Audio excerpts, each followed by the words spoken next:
thanks everybody for having me today.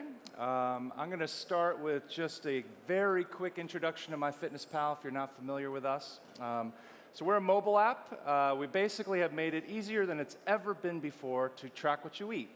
We have about 5 million foods in our database. It ends up taking about 5 minutes a day. And once we have that data, we then show you insights which help you make healthier choices. We've been around for about 10 years. In that time, we've actually become pretty popular. We have over 100 million users. Most of our users use MyFitnessPal to lose weight, and for that, we're incredibly effective. 88% of our users who track for 7 days or more lose weight. So recently, in March of 2015, we were acquired by Under Armour. So we're now part of the Under Armour Connected Fitness family. That includes Map My Fitness, Endomondo, and our own app, Under Armour Record. Combined, we are the largest health and fitness community in the world, so we have a ton of data and a ton of learning that I'd like to share with you guys today. One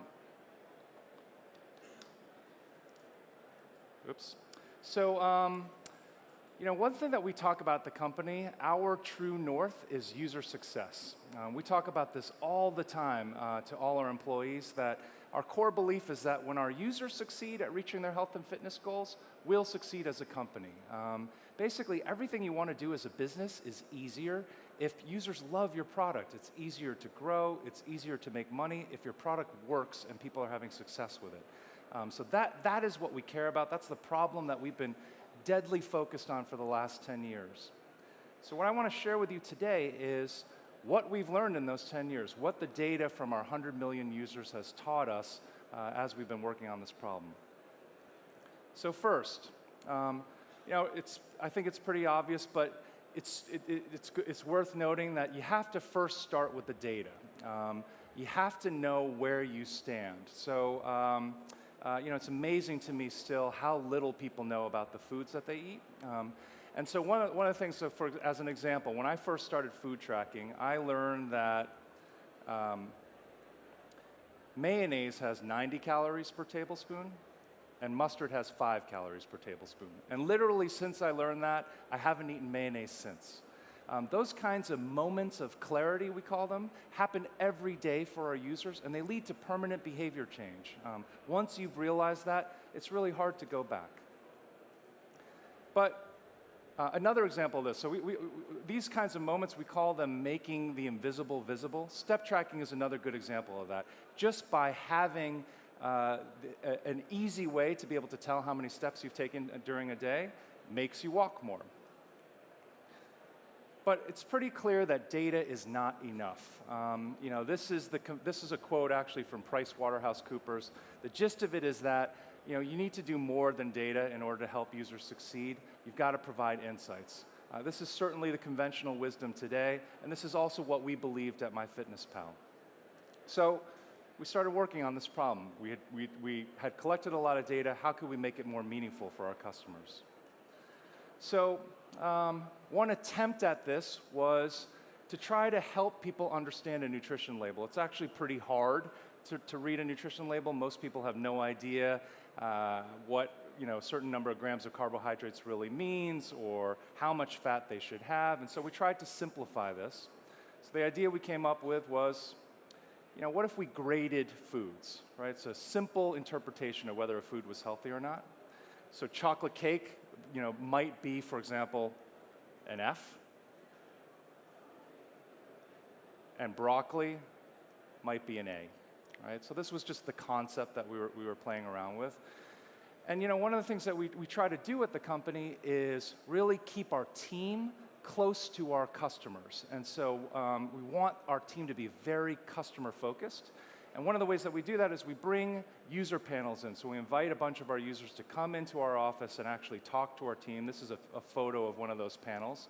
And so at one of these panels, we ran this food grading idea by them, and we asked them what they thought. And, well, they hated it. They hated this idea. And so we probed, and we tried to understand, why don't you like it? And it turns out that they knew that chocolate cake was an F. They just didn't want to feel bad about eating it. One of the things that they love about MyFitnessPal is that you actually can eat chocolate cake as long as you exercise or make healthier choices throughout your day, and they didn't want the app to make them feel bad. And that was a pretty, in retrospect, obvious insight to us that your app can't make people feel bad, because if it makes them feel bad, they're not going to use it. So, we tried a lot of similar ideas, and we had actually similar results. And what we realized was that insights were also not enough. Insights, what you need to do to be healthy is actually pretty simple. You need to eat less, you need to eat higher quality foods, and you need to exercise more. People know what to do, they just don't do it. And so what does work? So we started working on a different aspect of the problem and started some different experiments, and let me tell you about a few of those. So one of the things that we started thinking about was we've been experimenting with actual human coaching. So inside of the app, a coach can work with you, give you feedback on your diary, and message with you and give you tips and advice. It's been a fascinating process. It's really been a valuable information tool from us, because the relationship a coach has with a client is very intimate. You are there as a coach in the moments when somebody either makes a healthy decision or an unhealthy decision, and you're talking to them about why they're making decisions, what's making them, what barriers there are in front of them. And so it's been a very interesting information resource for us. And one of the things that we learned is that people quit diets when they go on vacation, right? It's something that seems obvious, again, in hindsight, but it was not visible to us in our data until we started actually experimenting with human coaching. And, I'm sure all you guys can relate to this. When you're on vacation, you don't want to think about dieting. You're having margaritas, you're at an all-inclusive, all-you-can-eat buffet. The last thing you're thinking about is managing your food intake or exercising. So this was a big moment when our users would quit. So, we started focusing on how could they get them back from vacation? How could they re-engage them? And they tried everything. They were sending all of these different kinds of messages. They were nagging people. They would try to guilt trip them. And what was really fascinating was the message that actually was the most effective was actually one involving their pet. And so one of the things that our coaches would do is they would record a lot of personal facts about their clients. They would actually, to try to be able to personalize the experience, and one of the facts that they would record was if you had any pets, what the pet's name was. And the message that was most effective at getting people to re-engage was, hey, was Fido happy to see you when you got back from vacation? That actually had the highest response rate and was the most likely for our coaches to be able to get them back on a plan. So really interesting. Another thing that we learned was timing counts. So what I mean by that is, let's say that we knew that you wanted to get a workout in today. We also know that you tend to go to happy hour at 5 o'clock with your colleagues. And so if we can actually talk to you at 4:30, when we know that you're talking to coworkers, we're much more likely to get you to make a healthier decision. So that it's not just the message that you send, it's when you send it, the context that you're sending in. You have to think about all these different factors if you're trying to get people to make different decisions. Another thing that we thought about at the company a lot, we show this chart to our employees all the time, is that our jobs as product designers is to make the process simple. The easier that we can make it for you to be healthy, the more likely you are to succeed.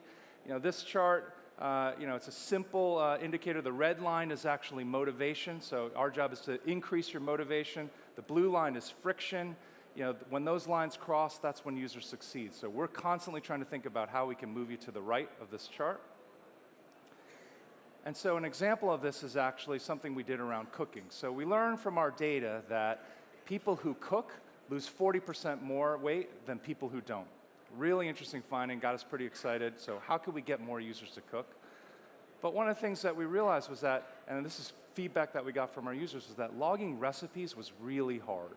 You had to take, a typical recipe might have 10 to 15 ingredients. You're searching our database for each one, adding them individually. Frankly, it was just a pain in the neck. So we tried to simplify it. So we've developed this feature, this new recipe logging feature. So you can, in our app, go to any web page that has a recipe on it, tap one button called Import Recipe. We'll actually scan the page, parse out the ingredients, match it with our database, and show you the nutritional content. So it's basically turned a very tedious process into one click. It had a dramatic impact on the recipes logged. We've had 47 million recipes logged since we launched it. That's over 1.5 recipes per second. So really big increase just by making it simpler. So, I think in conclusion, I guess the takeaway that I'd like to give you guys is, data is not enough and insights are not enough either. You have to think about the human element. It's not just bits and bytes that we're all working with. People are not digital. You can't program them. They're analog. You have to think, you have to have a high empathy for your customer, really a deep understanding of what the barriers are that they're facing, and how you can get them over those barriers. This is really where we've been spending a lot of our time on and where we've had the most success. So just want to leave you with that. So thanks very much, everybody.